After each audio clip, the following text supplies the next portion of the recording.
Ladies and gentlemen, coming up on this edition of Wrestling for the Culture, I bring on the one and only Caprice Coleman. You know him very well, but now sit back and listen to his story. It's time for Wrestling for the Culture, where we take a look inside to see what the wrestlers of color have been doing this week. Ladies and gentlemen, I am honored today to have one of my favorite people in wrestling. I've actually had the pleasure of meeting him a couple of times, and that is the one, the only Caprice Coleman. Mr. Coleman, how you doing today? I'm doing good, man. I cannot complain. It's a nice day outside. Guess we trapped inside, outside. I'm on my porch or whatever, but you just got to make the best out of it, I guess. Yeah, I got to ask you, unfortunately, right now the coronavirus is going on, but I'm just like yourself, a man of faith. Have you been able to use this time to, look at it as God giving us a time to relax? Have you been able to kind of relax? And, I know you more in the broadcasting now, just kind of reset.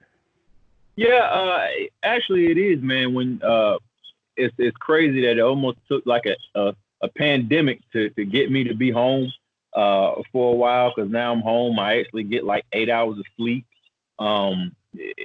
One thing I've realized is that for most cases, I'm not essential. And it's crazy because there's a lot of people that are essential right now that I could say America took for granted. And now those unessential people are literally running our country. Like, we can't do without them. You know what I'm saying? So I hope that when we get back on our feet and when this thing is over, we give those just people their respect. And I'm not just talking about nurses and doctors. I'm talking about people working in fast food restaurants and all type of places, man. You kind of looked at it before as like, oh, this and that, but now they're the ones who's working there every day and keeping us fed and stuff. So what more do they have to do to prove how essential they are? Yeah, you absolutely. They told my tail, if we need some entertainment, we'll let you know. Just go tell it the house. Well, have you thought about maybe creating a TikTok or something? That seemed to be the wave. I jumped on TikTok. I'm actually on TikTok now. I haven't been on it even for a week, maybe 3 days, because my kids, like, they're really into it or whatever. And so I've got maybe 2 videos up, one with my daughter, one with my son, just like messing around or whatever. And I don't really spend too much time like looking at it or whatever. But there's some fun stuff on there that I could probably jump on and do. I think TikTok is probably the new wave. Like Snapchat, I couldn't get into that to save my daggone life, man. That seemed like a daggone stalker app or something. And then I'm still on Facebook and Instagram and Twitter, but like I don't know, I'm on there just enough to like put the stuff up there I put up, and then I try to reply to people that comment or whatever like that, and that's just about it, man. I'll be on that thing, and next thing I know, the whole day changed or something, bro. If you're not careful, so I just kind of in and out. You know what I mean? Yeah, I definitely understand that. So, obviously, our thoughts and prayers go out to everyone affected by this coronavirus, and, safety first. So everybody out there, please stay home if you don't have to be outside. If you do, be nice to the elderly people out there while they trying to get their groceries. Grab the toilet paper for them off the top shelf. Don't keep it to yourself. Bro, we don't even have toilet paper here. We can't even get toilet paper, bro. It's the real.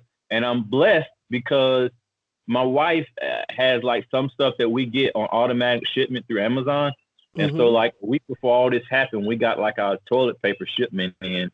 And I always like kind of smirked at her like, hey, our toilet paper's here, because it comes in this huge box. But I wasn't laughing this time, man. We got it sitting in the closet. I was like, dang, I would have never thought something this minute would be so important at this time of the year, Yeah, man. They say they are better halves. I have a wife as well, so she be ahead of the game on a lot of stuff. So I can understand. She won this round. Well, she wouldn't. That means you wouldn't. But let me ask there you go. When did you decide? So what was your first wrestling memory? Before I ask you when you decided to get into business, what was your first wrestling memory?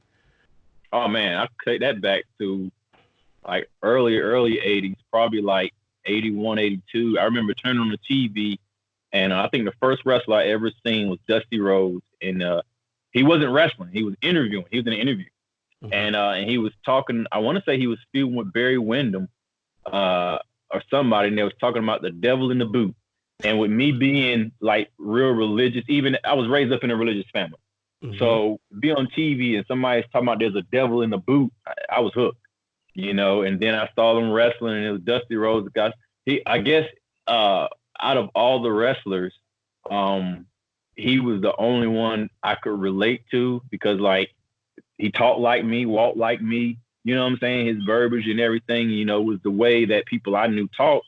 So I felt like, I kind of lived life through him, I guess. I had the good guys and all, but to me, Dusty Rhodes, and there were a lot of there were a few other black wrestlers, but they didn't get the TV time to actually like talk and like Dusty Rhodes did. So when Dusty Rhodes talked, it was like, oh yeah, that Yeah. type thing. Did you ever get a chance to meet him? Yeah, Okay. Can you talk about yeah, that experience? yeah. And that's tight, bro. When I met him, it was at an indie show, and he was nice, man. He was just kind of laid back. I don't think he was actually performing in the show. I think he just kind of did like an appearance or whatever. So like, I didn't really approach him much. I approached him. I said, "Hey, man, thanks." And I told him, I said, "Hey, you were kind of like you were the first wrestler I ever seen." And I said, "I probably wouldn't be here if it wasn't for you." And I was even doing the elbows and stuff like that. And he was like, "Thank you, brother." And that was kind of it. Nothing bad, but it was. I don't have any like great memories with him, but nothing negative either. You know what I'm saying? And so I don't know, man. I don't want to say too much without a question being asked. So I'm gonna leave it alone like that. So when did you decide that you wanted to become, go from fan to a wrestler? Like, what was it? And when did you decide you wanted to start that you wanted to pursue a career in this? Man, I was still in high school. I wrestled all the way through high school. Before I was in high school, I was an avid pro wrestler fan. I was big on like NWA, WCW, and all. And I think maybe I was 13, 14 years old when Brian Pillman was feuding with Jushin Liger. And I went from, at first, I was a big Ricky Morton fan, the Rock and Roll Express, because Ricky Morton was a smaller guy, and I was always one of the smaller guys in my class growing up. So to see Ricky Morton was kind of like, all the small guys still got it or whatever. I was Ricky Morton and Tim Horner, and then Brian Pillman came along, man. To me, he was like the golden child, and he was a small guy, but he had the muscles and he could move.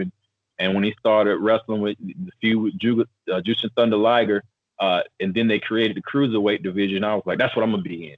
Mhm. And that's when that kind of I was still like in, I don't know, eighth or ninth grade, but during those times, eighth, ninth, 10th grade or whatever, we had like a neighborhood federation where all the guys in the neighborhood, they kind of made wrestling belts, or whatever like that, and we wrestled for them, uh, and I just like made wrestling belts and wrestled with everybody in the neighborhood and took their belts.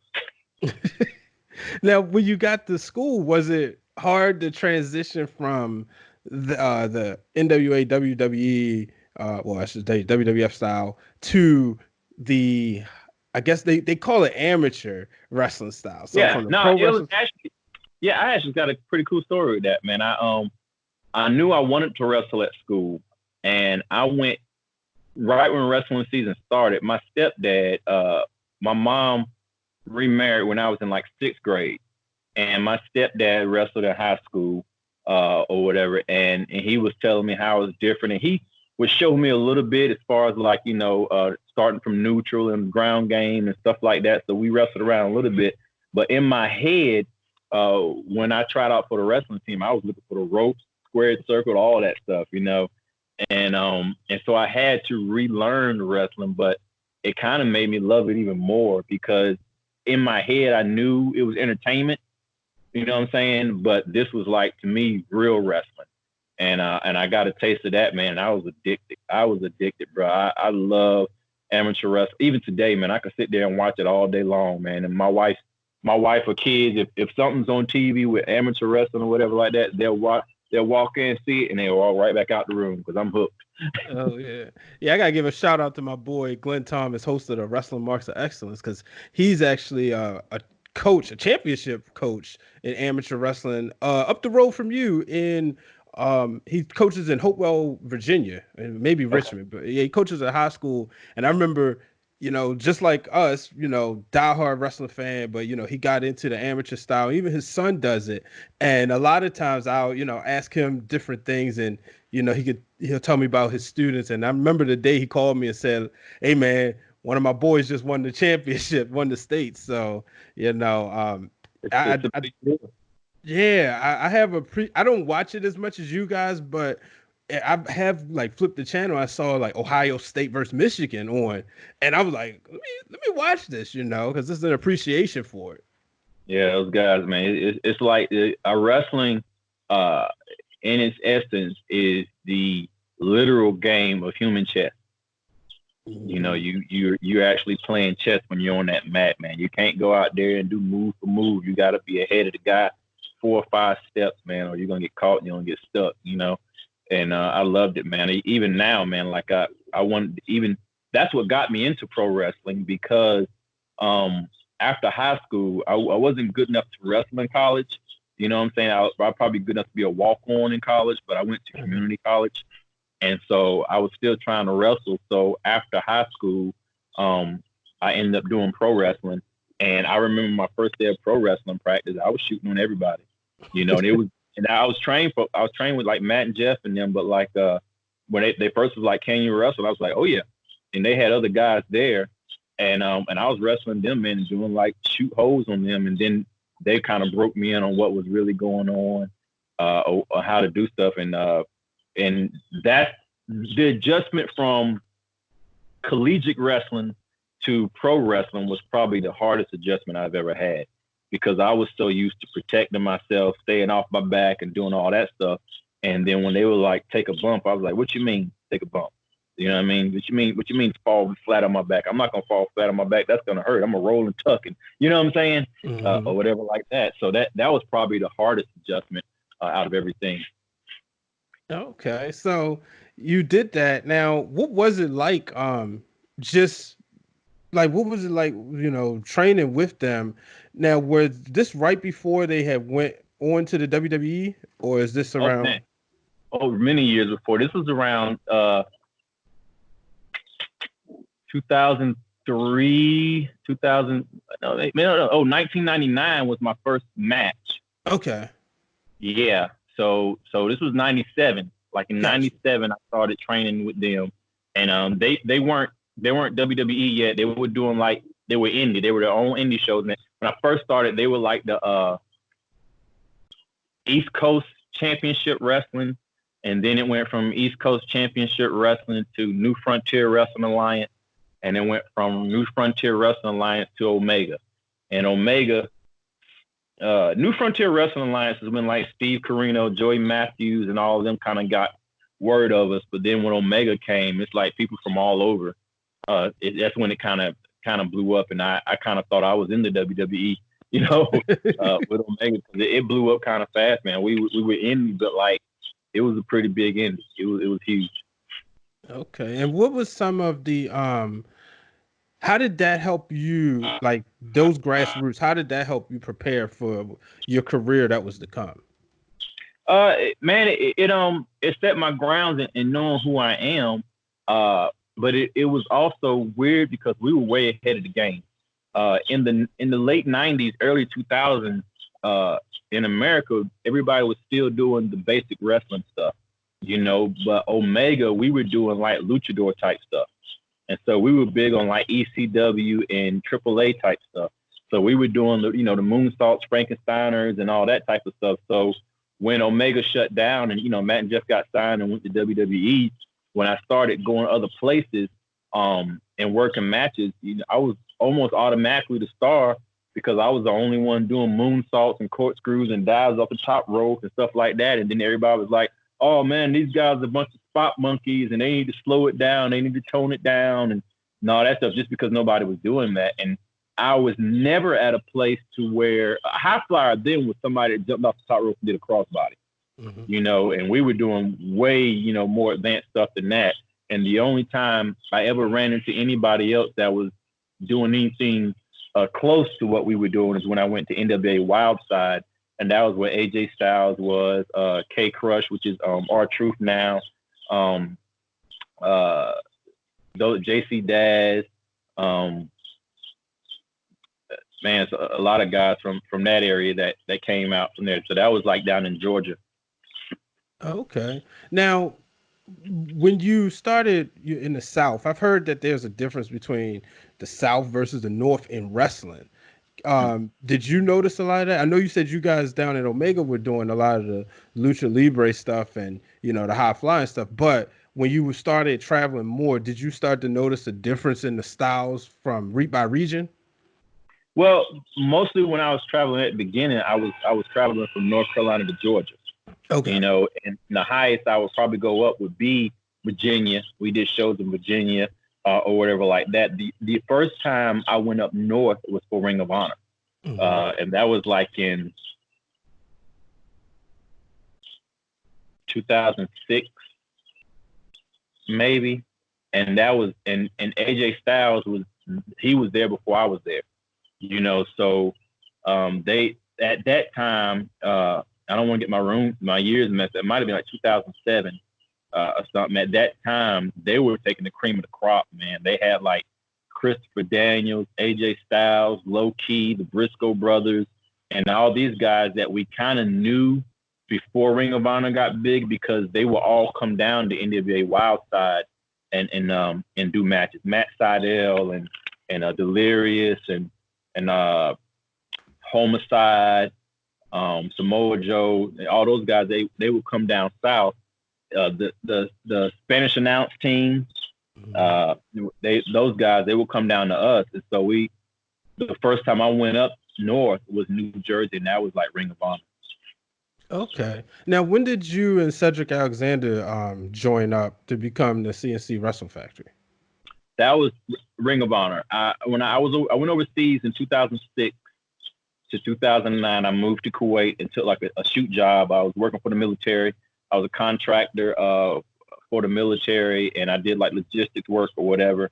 And I had really quit wrestling, not quit, but like in 2003, like 2006, I was doing a lot of work with WWE, and they were really like.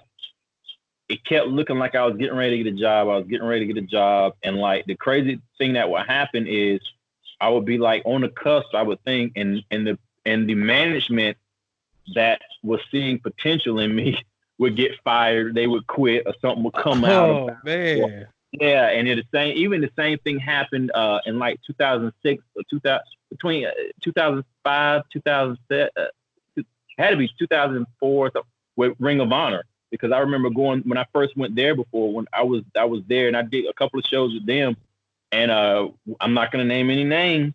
One of the guys came in and he said, "Man, we want you on our full-time roster. I like your style, I like what you're doing, and you're gonna be on all the rest of our shows." And I remember in the next 2 weeks, I came back to Wildside and I was like, "Hey, man, they want to use me full-time at Ring of Honor, man. I'm really excited about it. I don't know what to do next. They just told me that they'll be calling me soon." And I remember Bill Barnes was like, "Well, who told you that?" And I told him the guy's name, and he was like, "Yeah, he doesn't work there anymore." And I was like, What do you mean?" And that's when Ring of Honor had went through a big scandal about that stuff there. And I was like, man, this is the Coleman curse, man. It was like every time I would go somewhere where somebody was interested in me, like, some scandal or something would happen to where that person would be fired, or something would happen to where the next step just wouldn't happen. And so with all that stuff going on, with my regular job back home, that wasn't hitting too great. And then the IRS came after me about like college loans, or I didn't even have college loans. It was something else. Something they came after me about, and I remember going to like the gas station to like get gas and buy a hot dog or something, and my account was like on the negative. And I was like, what? My account ain't on the negative. You know what I'm saying? And I looked at it, and my account was like negative something $1,000. And the IRS that came into my account, it's credit card stuff that I had did when I was in college. And and I was trying to pay off credit card debt, man. So I ended up taking a job overseas to pay off my credit card debt. And I thought wrestling was going to do it, but at that time it just never hit out. And so I ended up moving to Kuwait in 2006 and paid off all my debt, paid off my wife's student loans. And when we got married in 2000. Don't get in trouble, man. Well, I can't get in trouble because she's in the house. So, so we've been married 16 years. So you do the math. I would say 2000. Oh man, this thing like 2020 took a stop, so I don't even. yeah. And so, but yeah, and so we had moved overseas, man, and it had to be like 2000. We got married 2004, 2003, somewhere in there. But I do know the anniversary date is June 29th. Oh, there you go. That's all you need to know. That's all you need to know. That's one of my favorite cousin's birthday too. So yeah. As long as I don't forget that, I don't never get asked what year. It's the day. That's the day you can't forget. Right. Oh man. So yeah, you said you was talking about Ring of Honor, and so you went over to Kuwait. Then you came back, and then that's when you came back to Ring of Honor, or? Well, when I got back in late 2009, and actually like I was done with wrestling from like 2006, 2007. I was fed up with it. I was sick with it, because I had been with it since, like I said, 1997, and here it is, 2006 or whatever. Nothing happened, and I thought I was pretty good. You know what I mean? And I was doing everything I was supposed to do. And all, but that's kind of when I realized about, being an African American in the sport. You know what I mean? Like you go through a lot of different obstacles, because like you could be, if you talk too much, you're too cocky, but then like somebody else can have that same talk and they're the best mouthpiece in the organization. You know what I mean? Mm-hmm. So it's a lot of it's changed now. It's changed a lot now, because now if you're great, then you get put up there. But there was a time to where it was kind of like you have your black guy, your big black guy, your small black guy, and then that's the quota's met. You know what I mean? And so if you weren't the best small black guy or the best big black guy, that was it. You know what I mean? And so there was a lot of times, well, not a lot of times, there was a few times where I was on the road to see, like, who was the number one black guy. And there's never been a time where I was the number one black guy. I was always like the number 2 or number 3 black guy, or whatever like that. And that kind of set a lot of the tension between African Americans in the sport, because you'll go to a high place like that, and instead of you looking at each other, be like, "Yo, what's up? How you doing, man? You look just like me." It was kind of like, I'm getting this job. It was kind of like that feel or whatever.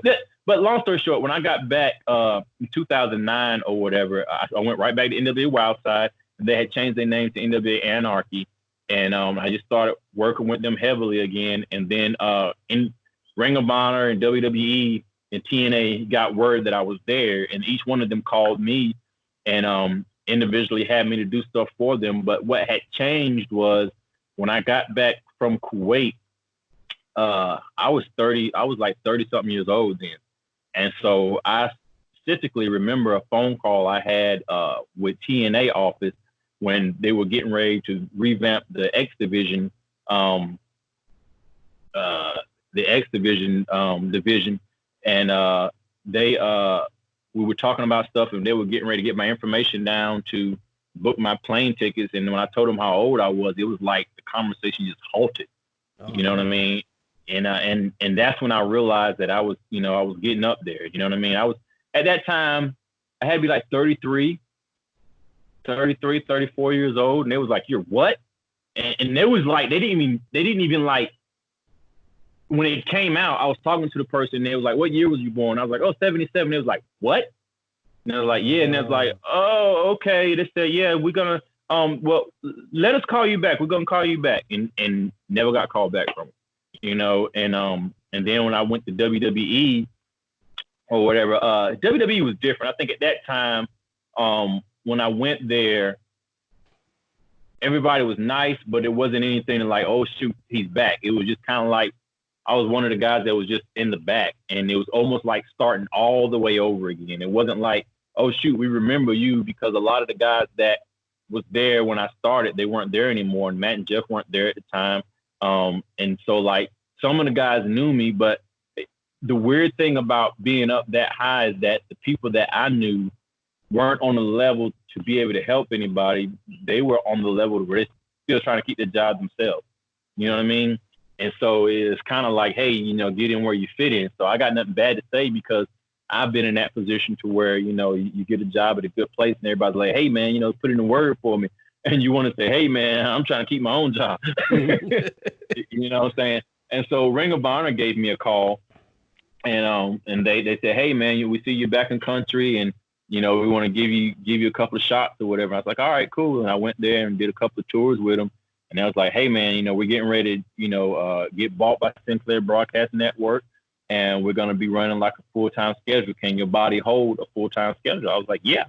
And they was like, all right, well, when we know something, we'll let you know. And I was like, all right, cool. And I just kept doing my indie stuff or whatever like that.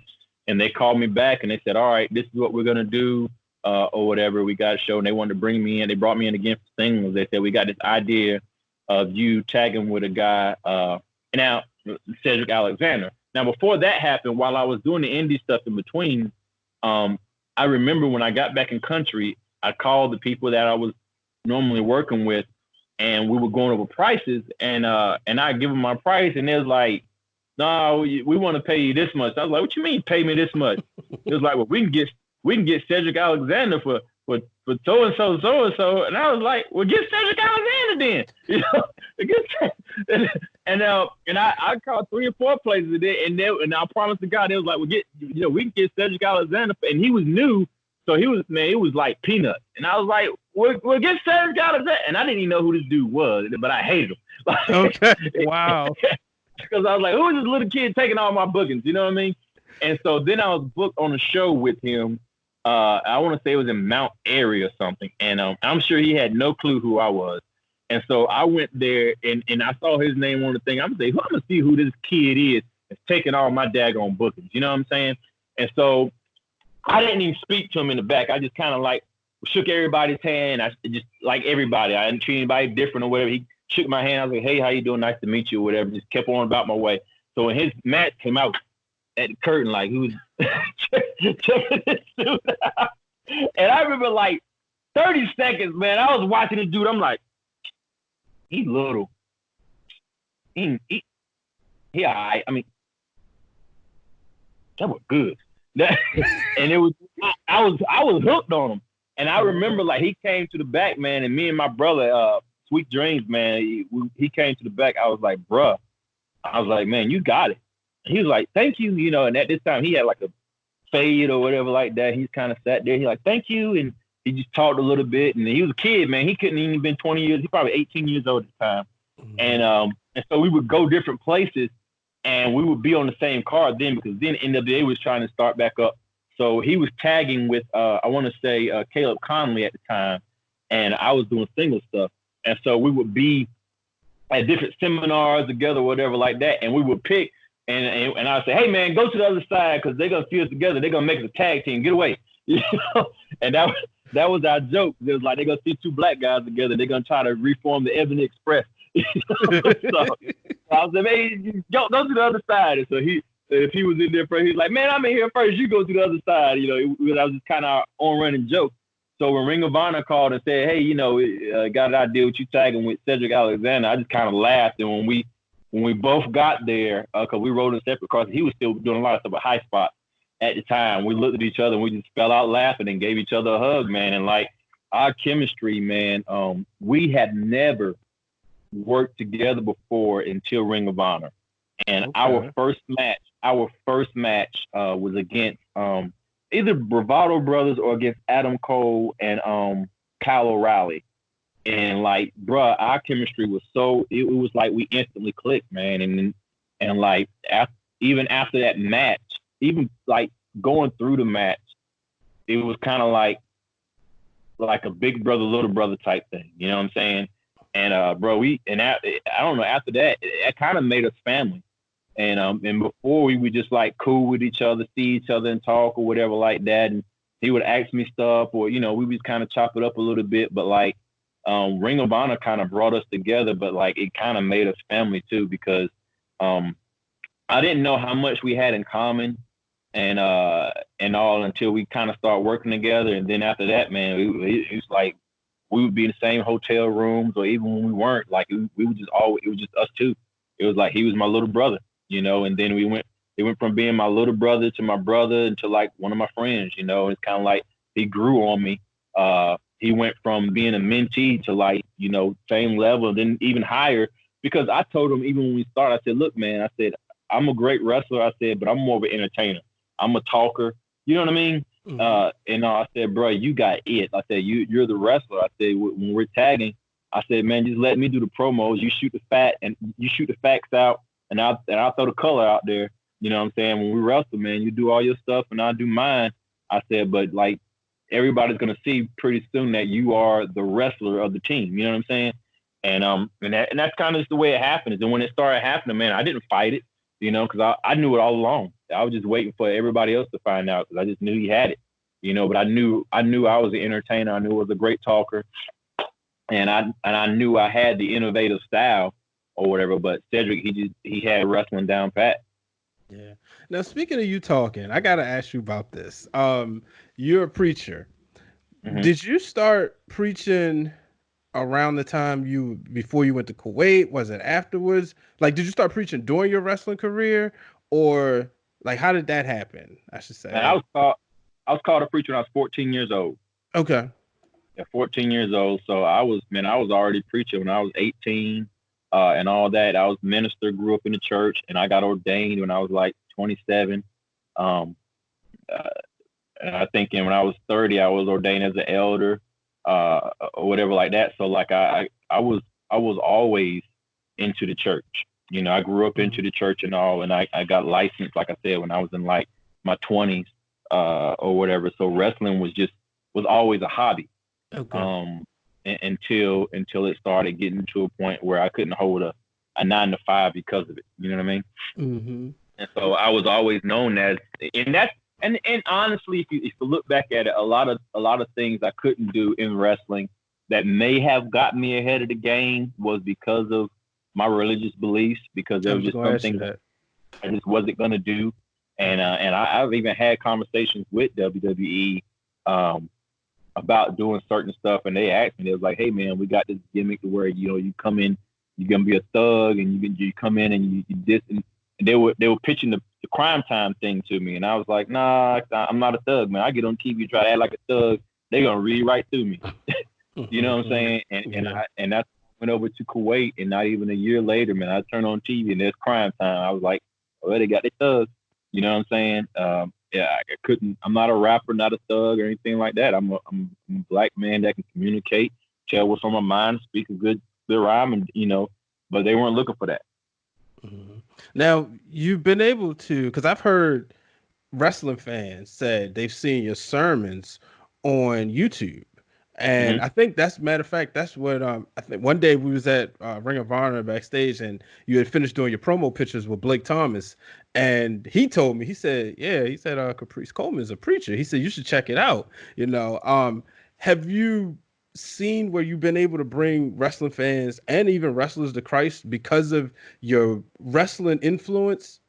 Yeah, absolutely, man. I honestly didn't realize it until I was overseas.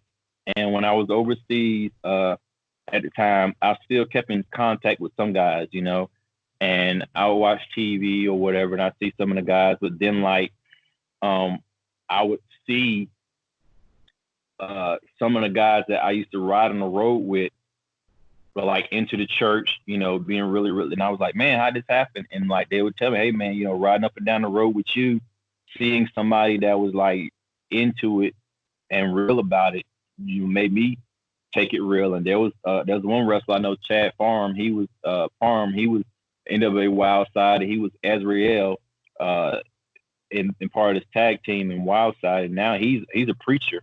He's a youth pastor at a church in Georgia now, and like that's all he does. And his church, he's brought me there a couple of times to do messages there, and even Gunner Chad, he's at NXT now, one of the Lost Sons or whatever. Me and him used to ride up and down the road together, and he's one. Scotty Matthews. I don't know if you know who he's big on the East Coast or whatever. He's another guy. Went into the ministry as well. And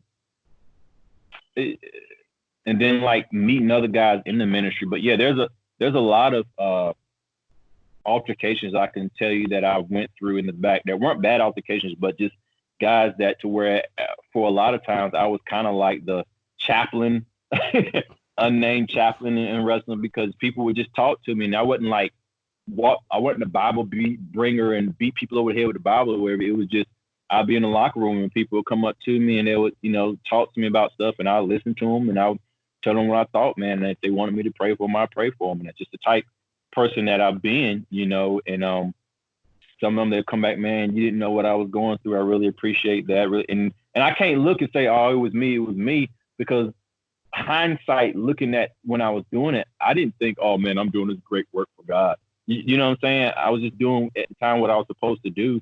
And then when they bring it back to my attention, I was like, wow, God was really using me, during that stuff. And all I can do is appreciate it and use those times, kind of like in the Bible when they used to take a stone and put it there and say, this is where God did this and this is where God did that or whatever. It's kind of like stones in my life, to where I can look back and realize that my life and ministry in my life is not in vain, even in what I do.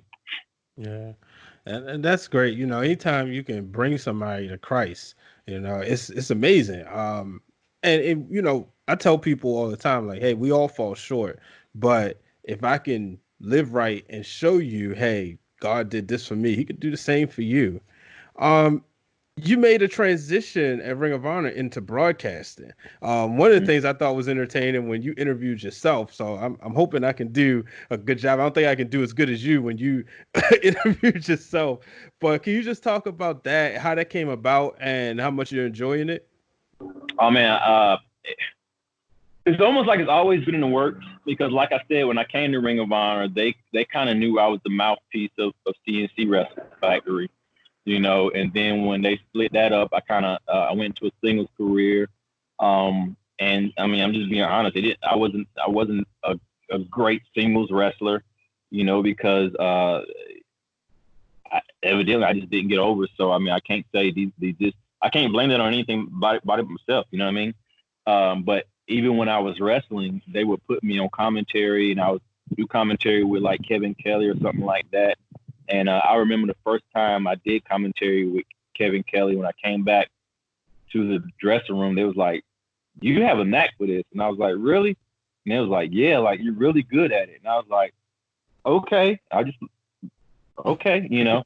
And so there would be times when I would go and I would just bring like a suit, and I would bring my suit and wrestling gear. And then they put me with the Rebellion, and basically they said, they wanted me as the mouthpiece of the Rebellion. And so I would be the mouthpiece for we started as a cabinet, then went to the Rebellion type thing. And so I was always like the mouthpiece. But then when they wanted to break the Rebellion up, I was like, oh boy, I'm about to get fired. I didn't know what was next. You know what I mean? And they said, well, we got this idea. We want to do a talk show with you. And I was like, okay, and so they told me to write out what I would do if I had a talk show, and I kind of wrote out the plans or whatever like that, what I would call it, what I would do. And it was basically like character enhancement, like to kind of bring the character out of each wrestler or whatever. And I said I would do that, and then just kind of it took off. And it would still even be going on now, but the only thing changed is that we changed the production at Ring of Honor to where we would come in a day early to shoot like promos and stuff like that, to where we had stopped doing that. And so once we stopped doing that, it kind of canceled, the pulpit or whatever, because we weren't coming in that day early anymore. And so the only way we could do it would be live pulpits, but they wanted to do live pulpits, make a big deal out of it, And so I started doing regular matches again, or then they would put me working production in the back, or they would put me for commentary. And then like at that time, Ian Riccaboni was doing commentary, and he had a couple of different partners or whatever, but him and I, we just always clicked, And I really enjoyed commentary, and people would be like, "Oh man, you retired? You're doing commentary now?" I'm like, well, I never retired. It's just that's what they were using me at. And I remember asking the office one time, I was like, am I not a wrestler anymore? They said, no, we want you to stay in shape. They said, but you're at where we need you at right now. And they was like, man, you're kind of the Swiss Army knife of Ring of Honor. And I was like, what do you mean? They said, you're the Swiss Army knife. Wherever we need you at, we know that you're going to do a good job. And so, we just put you there. And until we need, they said we got plenty of wrestlers. We don't have a lot of mouthpieces. And so I was like, okay, even when I was doing the pulpit was a way for me to get important matches. So like with the pulpit would lead, a lot of times my guess it will lead into a match, but it would be a match that meant something, so it was their way of protecting me, or whatever. And even now they told me to stay in shape, but like I've been doing commentary more than anything else. I stay in shape. And every once in a while they'll pull me out and I just show them that I still got it. You know what I mean? But like, yeah. I'm 43 years old, man. So I'm blessed to know that even in this sport, when wrestling is over, I still have an avenue to where I can still feed my family. Mm-hmm. And I love it. I love it with a passion because I feel like with commentary, I hope I'm not talking too much, man, but like, no, you're perfect. Keep going. with commentary, where my nick came from was I remember watching a lot of my matches, and during my match, I would hear different commentators just talking about random stuff. You know what I'm saying? And a lot of times putting themselves over. And I was like, man, I would get hurt and go back and watch a match to see where I got hurt at in the match or whatever. And then I would notice the commentators were talking about something way off the wall. And I would be mad, like, man, I got hurt here. And they sitting there talking about, some other wrestlers or another feud that's going on or whatever like that. And so I just really took it into myself that whenever I was doing commentary to make that match about the stars that were in there. And when I referred to them, I referred to them as stars and athletes. And I just really focus and hone in on them and make whatever that match is. I tell the story of that match, find the story, hone in on it. Honing on what's going on, honing on the craft, the difference of the styles. And it always kind of started coming together because, like I said, I started as a wrestling fan in the 80s. And then I grew up and went into collegiate wrestling. So I knew that style. And then when I finished with collegiate wrestling, I took Brazilian Jiu-Jitsu. So I know that style. And then I learned different styles in wrestling with the luchadors and with Omega. And also, it all started coming together that I know a lot of wrestling. You know what I mean? And so I'm able to paint a picture of what's going on in that ring when I'm there. And then entertainment stuff comes out too. But my main job is to paint that picture of what's going on inside of that ring. So if somebody goes back and watch their match, they come back and they'll say, man, I really appreciate what you do because my job is to tell the story of what's going on in that ring, man. And through by the grace of God, I got a knack for it. And I guess other people see it. I didn't see it. I wasn't like, I'm a great commentator. You should have me on the thing. They'd be like, all right, Caprice doing commentary today. And I was like, all right, cool. Because I could look at other people, man, and be like, oh man, this guy's a better talker than I am. Or this guy, I will always compare myself to other people. But through by the grace of God, man, I'm at a place to where, my gift has made room for me. And I really can't complain, man. There's great chemistry between Riccaboni and I and whoever is there. It was great chemistry, even with Colt Cabana. But when it was time for him to sign a new contract, he didn't want to be exclusive or whatever. So that's what landed me the full-time gig now, man. And I just, thank God, and I stay in shape. And with the wrestlers there, man, I just try to make sure that the fans see what's going on in that ring and they understand that it's not just anybody in that ring, that the people in that ring are there for a reason. And they're putting their lives on the line when they go out there. And that's the truth, man. And a lot of people that say, "Oh, it's entertainment," but I've seen necks broke, I've seen backs broke, I've seen arms, legs, I've seen concussions, I've seen all types of accidents happen in the ring. I've seen best friends get hit and forget who they are, and I had to watch people at night that can't sleep at night because they have a concussion. I've had to drive people to the hospital. There's a whole lot of stuff that when I'm behind that commentator booth, man, the last thing I'm gonna do is go into business for myself. And that's the reason why I tell people all the time, don't use the F word around me. And that's fake. I'm not a wrestler. I'm a journalist. If you said well, you know what we do in the ring is fake. Fine, you have the license to say that. I don't, and I tell people that all the time. Because I appreciate what you guys do, and you're the first broadcaster I've heard some that say that talent has come up and thanked them for basically painting that picture, because you do hear a lot of times that the commentators put themselves over, or that and even the ones, the good ones, who don't. But it's very rare I've never heard anybody say that the wrestlers came up to them and actually thanked them for doing that. Before I let you go, I gotta ask you some gospel quartet. Throw in there. Any groups that who's your favorite group of all time? I should say. Start there. Gospel wise. Yeah. Oh man, I have to go with oh man, Harvey. Dang, bruh. Canton Spirituals. The Canton Spirituals. Mighty Clouds of Joy. There's a group. Oh man, I forget that. It's quartets are rare now. Well, it's Mary Mary's husband. They came out with a group. Both of Mary Mary's husband had a group, and their main song was "I Take Jesus." Okay. What was their name?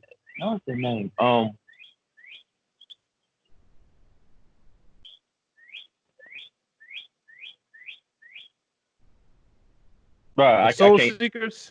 The Soul Seekers. There you go. There you go. I googled it. You can't have. Yeah. Oh yeah. The Soul Seekers, man. I like. I would say. What's my man name? The older guy that he has the white. Dang. All his songs, he got that real high voice in. Rance Allen. Right. Rance Allen group. Luther Barnes. I love Luther Barnes and his group, man. God knows. Dot McKenzie. Yeah. You know what I'm saying? Use belong. Hey, don't get me talking about daggone quartet. Now you got me flashing back, man. I love quartet. Matter of fact, I get in a quartet zone, bro, and like I'll be playing quartet, and my wife or my son will get in the car with me, and when I'm in my quartet zone, they just look at me, and my son, he looks at me, and he like, and he sings that in chair. He's like, look, that's my wife and kids too. My wife would tell me, all right, no, we be getting ready to go to church. No quartet. I'm like, come on. Yeah. And they be like, all your songs are the same. They're not the same. Shout out. So I gotta give a shout out to my Uncle Troy. He's he the one when I was younger. He's 10 years older than me. He got me into wrestling, but he also taught me how to play drums. And he used the Canton Spirituals, their album live in Memphis, the first one, the last one with Pop. He used that. That was a tape at the time, cassette tape, to teach me how to play. And the first song I played was "Fix It Jesus." So that's how I got into it. Now, a lot of times I do like the social media for his group. He's a producer of a group, Deontay and New Direction. Matter of fact, I'm gonna send you the stuff, because there's some, there's some quartets out here. When them new quartet drummers, they say the same thing. Hey, stay in that pocket. Stay in the pocket. Why you come out the pocket? Stay in the pocket. It's funny because like my dad, who plays bass guitar, he was when I started playing, he said, "Now look, you got one job: stay in the pocket." And ever since then, and if I didn't, he would say, "You don't stay in that pocket, you gonna be back to the usher board." Bro, when you come out the pocket, it's like you come out the spirit or something. Like you going into business for yourself. You better stay. But that ain't God. Oh man. Did you ever play? Did you ever play music? Oh yeah, I played drums. I still play drums. You already yeah, exactly. I was pocket man. And drums was like a big deal for me. But then like singing, I still on the church I go to now, I work in the music department, singing a praise team at the church I go to now. So like, yeah, music is like a huge part of my life, man. Huge part. Yeah, man. I love it. It's I tell people, somebody say, well, what music you listen to now? I said, to be honest with you, I listen to a little bit of rap here and there, but not as much as I used to. I said, I'm either listening to wrestling podcasts or I'm listening to gospel quartet. What's that? And I said, let me play this for you. I said, And the only time they can really get with you is just like one of them foot stompers. You know what I'm saying? But if you're getting the one where they're telling the story, you know, well, I woke up this morning, realized that my hair. They're like, man, turn that stuff. I'm like, bro, this song's gonna get good. It's gonna get good. And I realized a lot of the Bible stories I learned as a child was through gospel quartet music. Okay. Just like you said, them telling the stories, and then you know when like how many times you heard them say it's like Jeremiah, shut up in my bone, and then you read it. Oh, you know when you get talk about. There was a woman that had an issue of blood. She went from doctor to doctor, from town to town. This woman knows that the Lord was coming to town. And you can make. I learned though, you can make a quartet song out of anything. You know what I'm saying? You tell that story, and I don't even know an issue of blood. There was an issue of blood. Issue. There you saw. He come to heal her now. Heal her now. Oh man. Oh, that you stuff, man. You done went to a whole nother realm, man. It's supposed to be a wrestling podcast, you know. Hey, look, I tell you, it's my show. And it helps that my brother, the real Dwayne Allen, the co-owner of the Wrestling Wrealm with me, he's the same way, you know. Even when we first started like doing the show and we had people, well, why don't you get like you can get a woman to whole be half naked to show the brand and it'll make people. He's like, no, you know, it's no nonsense, you know. And that's the thing you learn growing up, not to, you know, get super churchified, but when God has something for you, it's for you. You don't have to compromise. And that's one of the things, you know, and it's one of the things I'm, you know, trying to teach my children and my nieces and nephews, you know. And so, but man, that compromise is a big deal, man. There's been plenty of times I've been like approached with certain stuff, man, and to the point to where sometimes they would, if they would approach me with something, they would stop before they would get to me. And I think, you know, if hindsight, that's probably held me back a little bit, but you know, I can only be who I am. You know what I'm saying? And there's some things I'm just not gonna do. You know, and I'm not one of the, I ain't doing that. I think, but now when somebody has an idea for me, they'll come up to me and they'll say like, "Hey man, we got this idea for you," or whatever like that. What you think about this? You know what I'm saying? And I could tell them or whatever like that, but they've already kind of put their spin on how I would think about it before they approach me with it or whatever. And so, you know, like I said, hindsight and even foresight looking in with who I am, it kind of with wrestling kind of puts a strain on what people would do with me. You know what I mean? Because I'm not going to be, and I hate to say the word sellout, because I love like talking to jive and all that type of stuff. I have my own opinion about that. You know what I'm saying? Because I feel that there is a culture that we have that is intelligent. There is a culture that we have that is entertaining. You know, there is a culture that we have that is influential or whatever. But then there is a culture that can be exploited. That whenever you step on TV, whether you want to be or not, you're a role model. Yeah. You know what I'm saying? And if I get that opportunity to be somebody's role model, I want to influence them to be somebody positive and not somebody that's gonna, you know, mess up their lives. And there, even in the music world, you know, the higher you get, the more you realize the people that make the money are the ones that have sold out to put garbage in the air, man.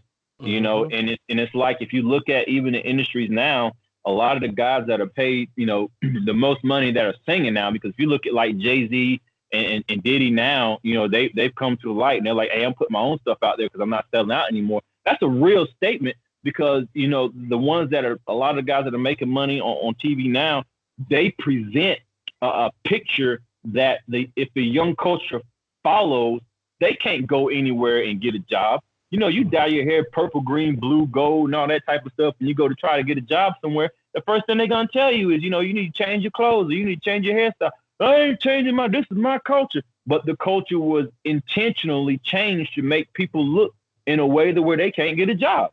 You know what I'm saying? And that's what holds people back because they're following a culture that has been fixed for us, but the culture that's been fixed for us is not really our culture and been intentionally fixed against us. That if we follow, it puts us in a category to where the only people that we're impressing are the people in our neighborhood, and that's the biggest we'll get is neighborhood big. Mm-hmm. I'm gonna get off that tangent though. Oh man, Mr. Coleman, I definitely appreciate your time. I hope this was as fun as for you as it was for me, man. Let the people know where they can find you on social media if you want them to. Oh man, I'm easy to find. I'm terrible at hide go seek. I'm on Facebook, Caprice Coleman. I'm Twitter, Caprice Coleman. Instagram, Caprice Coleman. TikTok, Caprice Coleman 1, I believe. And then Snapchat, Caprice Coleman, but I'm not really on Snapchat. But all the social medias, man, you can just put in Caprice Coleman and you'll see me pop up on there. And like I said, I'm like God, man. I'm terrible at playing hide and go seek. I'm not like God, but God is terrible at playing hide and go seek. If you seek him, he's easy to find. If you look for me, I'm easy to find too. All right, ladies and gentlemen, Caprice Coleman. Thanks, man. Chip. All right, ladies and gentlemen, that's it for this week's episode of Wrestling for the Culture. For more episodes or more content from the Wrestling Wrealm Network, hit the subscribe button down low. Make sure you turn on the bell for notifications. Till the next time, too sweet.